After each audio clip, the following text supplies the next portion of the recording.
Buenos días con todos, espero que se encuentren bien. Quería un poquito comentar tal vez ciertos lineamientos porque no hay claridad de lo que está pasando en el país ni en el mundo. Más que todo porque muchas veces planteamos la cuestión del socialismo, de la cuestión de la izquierda, pero sin saber el contexto en el cual nos sumergimos, ¿no?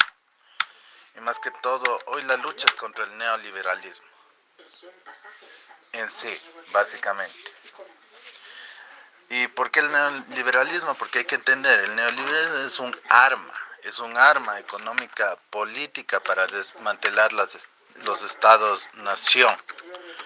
¿Ya? Y eso hay que tener claro. Más que todo para eso hay que ponernos en contexto. Todos sabemos que el fascismo, el nazismo nació básicamente de los capitales supranacionales megacorporativistas, tanto de Europa, América, etcétera, etcétera, etcétera. Lo mismo en el caso de Asia con los grandes corporaciones japonesas, se encontrarán la Mitsubishi y corporaciones de esa índole que colaboraron y se hicieron sumamente fuerte con la guerra, básicamente con el mercado de las confederaciones mundiales. Entonces detrás del fascismo estuvo el gran capital. Entonces hay que entender qué pasó después de la Segunda Guerra Mundial cuando se venció al nazismo. El fascismo no se lo derrotó. El hecho mismo es que ahora vivamos una sociedad de tinte nihilista, ultra individualista, indolente, insensible, muestra que no se venció al fascismo. El fascismo está reviviendo de nuevo a nivel conceptual, sino que ya no es bajo la cara del ultranacionalismo, el chauvinismo, es bajo la cara de un cosmopolitismo concepto liberal. Entonces, es al contrario, si antes en ese sentido se buscaba utilizar como arma ideológica el nacionalismo extremo y negativo, hoy día es vuelta es el liberalismo y es el cosmopolitismo extremo y concepto y negativo, ¿ya? Entonces ¿qué pasó después de la Segunda Guerra Mundial? Bueno, se crearon ciertos grupos o ciertos sectores supranacionales para coordinar esfuerzos, obviamente contra la Unión Soviética, contra los movimientos de izquierda, pero sobre todo con un proyecto de fondo, que era ¿cuál? El proyecto del desmantelamiento del Estado-Nación, es decir, con esto, la empresa mundial S.A. es lo que nosotros estamos viviendo, donde que capitales privados, supranaciones, tienen mucho más poder que cualquier gobierno en la tierra, que cualquier estado en la tierra, sea Estados Unidos, sean los chinos, sean lo que sea. Y tienen sus órganos internacionalistas de coordinación como son la ONU, la OMS, etcétera, etcétera, etcétera. Que puede haber gente muy buena y bondadosa con buenas intenciones, pero detrás está también el gran capital, supranacional, megacorporativismo. Es por eso que, por ejemplo, en la cuestión de la pandemia no se planteó pues patentes para solucionar la cuestión de la pandemia bajo parámetros de industria nacional farmacéutica en cada país, sino que se utilizó el gran capital para proporcionar las vacunas. Entonces eso hay que tenerlo claro, si no lo entendemos no podemos descubrir lo demás del panorama. Entonces bajo ese esquema se creó ese mundo de supranacional de empresa mundial S.A. donde que el megacorporativismo tiene más poder e influencia sobre la soberanía de las naciones y no se diga sobre los estados y los gobiernos, sobre la cuestión de la situación del, ¿qué es esto? De la soberanía de las naciones y de la decisión de los pueblos. Ya, eso como primer escenario. Como segundo escenario que hay que entender, en la época de los años 70, 80, sobre todo 80, es donde que emergió la cuestión del megacorporativismo. Es decir, con esto representado a través de su sujeto contrarrevolucionario, que podría decírselo así, que son los yonquis, es decir, los empresarios como los dirigentes de la nación y del progreso, etcétera, etcétera, que fueron la base en la cual empezaron la desmantelación de los estados, las formas de, de generar condiciones en las cuales se nos dé préstamos hasta el punto del usura extremo, ¿ya? En detrimento del crecimiento de la nación y del desarrollo tecnológico industrial. En el caso del Ecuador, ¿cómo se manifestó eso? Por ejemplo, la Junta Militar, a través de Lara Enríquez, planteó a través de la extracción del petróleo la industrialización del país. Incluso algo símbolo tenemos lo que era el Cóndor ecuatoriano, ese vehículo hecho en la industria nacional. Eso comparándolo hoy, no hacemos ni siquiera eso. Cuando hace 40, 60, 50 años ya teníamos siquiera la base para una industria con esto automotriz. Entonces, en ese caso, ¿qué pasó? Obviamente utilizaron a ciertos sectores, el descontento popular, etcétera, etcétera, para desmantelar, incluso a la izquierda, que anteriormente sí podría decirse que luchaba por el aumento de sueldos, por mejores condiciones de vida, pero lamentablemente no entendió que también la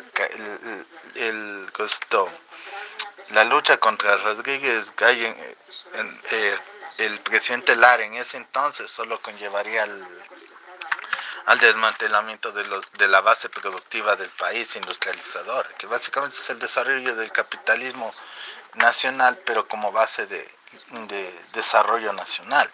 Y no solo en Ecuador, es solo poner un ejemplo, a nivel de los países de Medio Oriente, de tercer mundo, que en los años 50, 60 ya tenían una industria. Hoy en la actualidad no la tienen, han retrocedido a nivel civil, no solo material industrial, sino civilizatorio, ¿ya? Y sobre todo en efervescencia en los años 80 para culminar con el desmantelamiento de la URSS, que también fue uno de los fines de los cuales se crearon estos organismos supranacionales privados como el Club Bilderberg, el Club de Roma, el Tratado Trilateral, etcétera, etcétera, etcétera, donde que agrupaban a élites, aristocracias europeas, burguesía supranacional, bajo ese esquema.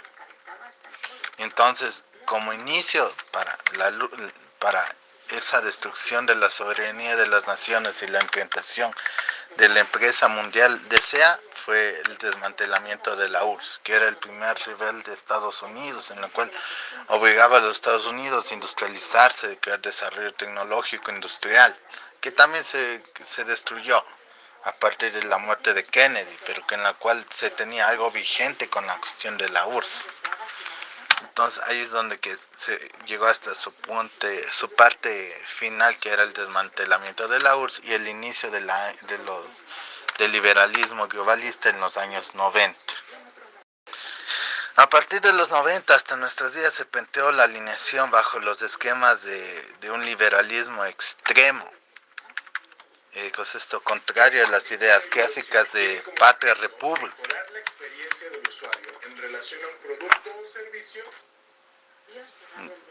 Entonces, en ese sentido hay que tenerlo claro. Hasta nuestros días ha vivido esa alineación. Ya. Y ahí es donde que entra la parte más fuerte del neoliberalismo hasta nuestros días. ¿Por qué? El neoliberalismo actúa como una forma de desmantelar el Estado-nación, la estructura estatal, y a su vez saquearla y fortalecer los sectores privados. Pero no solo es el fin del desarrollo de la industria nacional, de la industria privada, ajena a la cuestión nacional. Y la fuga de capitales financieros y básicamente en sí capital duro. El ejemplo más claro es la cuestión del desmantelamiento del sucre, de la moneda nacional en Ecuador, con el dólar, sino que también plantea el esquema de utilizar todas las fuerzas contrarias y básicamente alineadas a lo que es la financiarización, es decir, capital financiero, los banqueros, las aseguradoras, etcétera, etcétera, como fuerza dirigente contraria a la nación. ¿Ya? Y en los años 90 hasta inicios del 2000, antes de la caída de Lucio Gutiérrez, se planteaba que básicamente el Estado no sirve, y como no sirve el Estado, el sector privado va a resolver todo. ¿Ya? A partir del inicio de la era del correísmo, se planteó que básicamente no es así, que el Estado sí puede resolver los problemas de la gente, y en el cual planteó una política keynesiana de solidificación del Estado y de cambio de matriz productiva que no se llevó a cabo, uno por las contradicciones propias del gobierno de ese entonces, y a su vez por el hecho de que hubo saboteadores a esos proyectos que eran contrarios a eso, porque eran contrarios a esos fines, ¿ya? Eso bajo la línea de derecha, ¿ya? Ahora, hay una parte blanda que utilizan también para esto, y ahí entran las ONGs, o filantropía institucionalizada a través de una izquierda indefinida, contraria a los ideales del marxismo, de la lucha de liberación nacional. Y es lo que se vio con la consulta de los Unidos. ¿Por qué? Básicamente, las propuestas de Yaco es reducir impuestos y todo lo demás, pero bajo el esquema de cómo resuelves la situación de la educación, de la salud, si necesitas recursos para eso. Y a su vez el hecho de que nos quedamos sin una fuente de recursos, que es básicamente el Yasuní ETT, también cómo vas a cubrir esa situación. La cuestión de los combustibles, van a tener intenciones de subirlas y ponerlos a costo de mercado internacional, que ya se ha venido poniendo desde el año pasado, desde hace varios años atrás, y con luchas en las calles que no se llegó a una victoria ni una solución. Entonces utilizan esta línea básicamente de la filantropía institucionalizada con sectores que básicamente son cosmopolitas, entre comillas, dirigentes sociales, ambientalistas, que básicamente es el lado blando para seguir desmantelando el Estado-Nación. Y lo digo porque básicamente el objetivo no solo es el Yasuní ITT, sino destruir Petroecuador. Y el rato que se destruye Petroecuador, Ecuador llegará a la época de las tinieblas. Porque si bien puede decir, no, es que no se vio el desarrollo y el progreso en la nación, puede ser que no se haya visto, pero algo se avanzó con esos recursos. Quienes estuvieron detrás de los estados no hicieron lo que tenían que hacer, y se mostró un ambiente de corrupción. Es básicamente cumplir con los fines del imperialismo, que es desmantelar todo el aparato productivo del país y todo elemento de progreso y desarrollo de la nación, así como han destruido a nivel de la subjetividad a través de la educación, implantándonos una cultura dionisiaca. Por eso que vemos la cuestión del reggaetón, la cuestión de la degeneración, el consumo mainstream de cuestiones como películas, novelas de narcos, cuando no debería de ser así.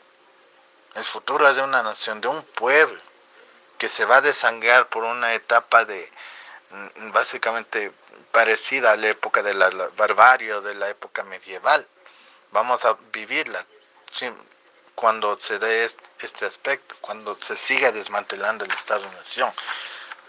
Ya vivimos la violencia y se va a ir recrudeciendo si no tenemos claro que básicamente el enemigo actual es el neoliberalismo, y que hoy tenemos que buscar la forma de que se desarrollen las fuerzas productivas en el país, en que se nacionalicen los capitales, se desarrollen las fuerzas, avancemos a nivel del desarrollo histórico, ¿ya? Entonces eso quisiera tenerlo claro entre ustedes. Espero que algo haya ilustrado lo que expliqué.